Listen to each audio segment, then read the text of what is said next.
isn't just some like foo-foo whatever stuff, you know? Well, it's crazy that Dwayne developed that style, but he didn't fight that way. Yeah. That's what's crazy. Yeah. Like Dwayne had like more of a traditional, he's Boss Rutan inspired style.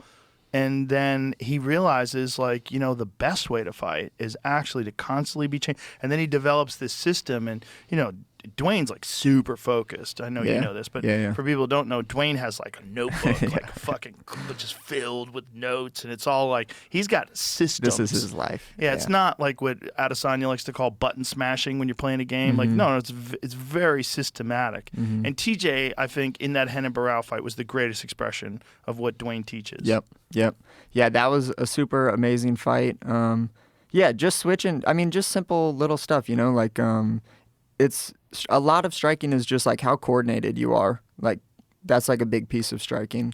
And then can I just overwhelm you with information? Like that's like a strategy to run.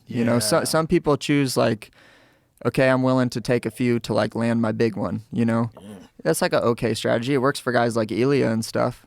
But Ilya's not that easy to hit. That's true too. He has like a way good guard. Yeah, he rolls with stuff like the Josh Emmett fight. Yeah, he like he slides away from stuff, and these big bombs are coming his way. He's doing like the highest form, like intellectually, he's doing that style at its highest expression with the strategy of I'm about to knock you the fuck out. Yeah, which shouldn't be everyone's strategy. Well, you have to have that touch of death. Yeah, that's true. And he's got that God-given power. His power is fucking crazy, man. It is crazy. Trevor's actually helped me understand why it works really good. So not to get crazy technical with Let's it, I guess. Let's get technical. Let's get in there. All right, cool.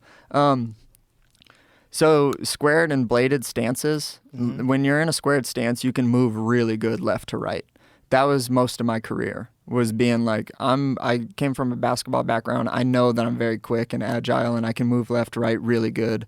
If I just keep my hands up, whatever, it'll be fine probably, So a lot of squared stance stuff is I'm just going to cut left, right, overwhelm this person with all of my weapons and angles and always constantly make them move off of the things I'm doing and not the other way around. That's good, but it's really hard to get a ton of leverage in anything that you're doing when you're standing square. Like I can't, like if I'm going to throw a ball, I don't throw a ball like this. Right. I throw a ball like this. Right. You have your shoulder behind the other shoulder. Yeah.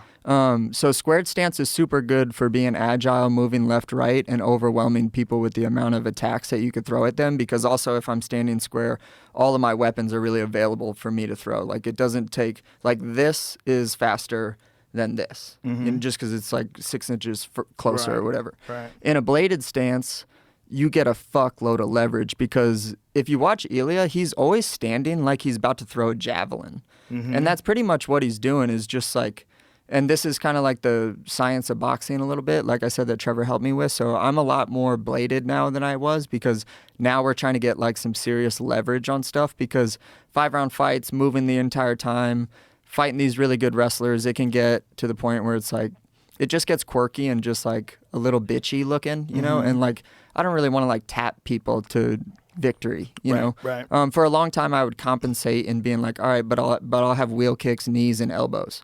And that like took me a decent amount of ways too, where it's like, cool, now I can finish guys like that also.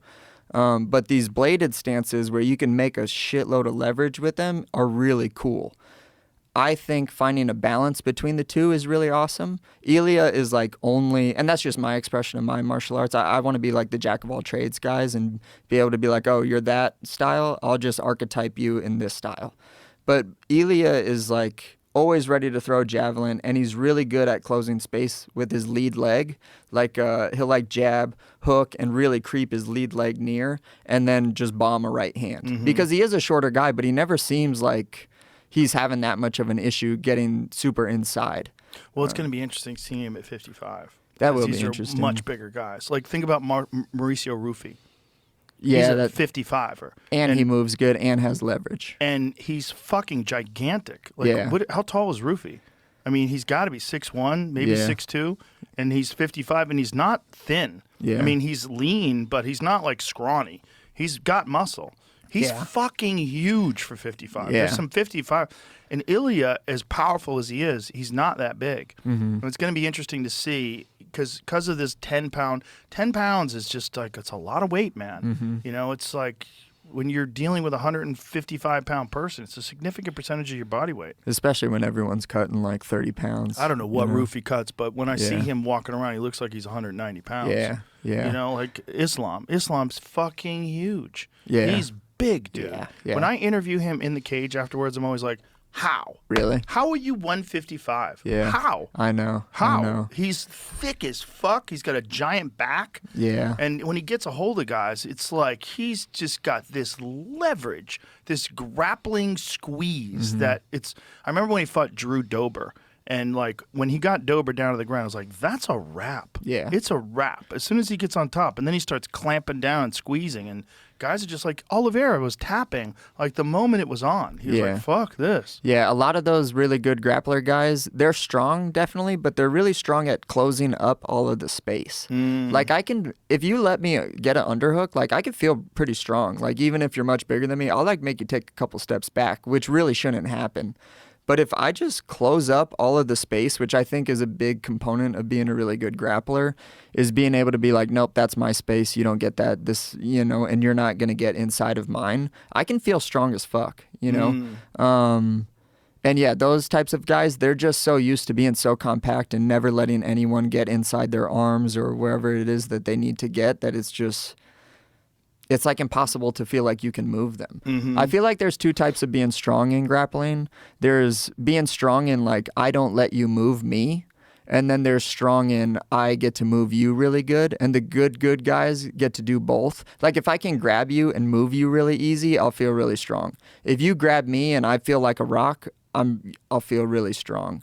And I think that some people do both of those really well. And then some people do one or the other really well. But those types of guys like the Islams, they do both really good. Yeah. Mm-hmm. And he's also, his striking has leveled up significantly. Mm-hmm. Like his striking is much, much better than it was when he was younger. He's a threat everywhere. Like when he knocked out Volk with that high kick. Yeah, And that was crazy. Crazy. But granted, if I was in 10 Volk's days. corner, I would say, no. I know. You're not taking it. You've been fucking drinking beer and eating kebabs. Like there's no way you're taking this fight on 10 days notice. I don't care how confident you are. I don't care how much you like fighting. That's a crazy thing. I don't care how much money they're paying you. Because you look at the slide that his career took, right? He arguably won that first fight with Islam. Very close fight. Loses a decision. Or was it a draw? It was a decision. Shit, was it a draw?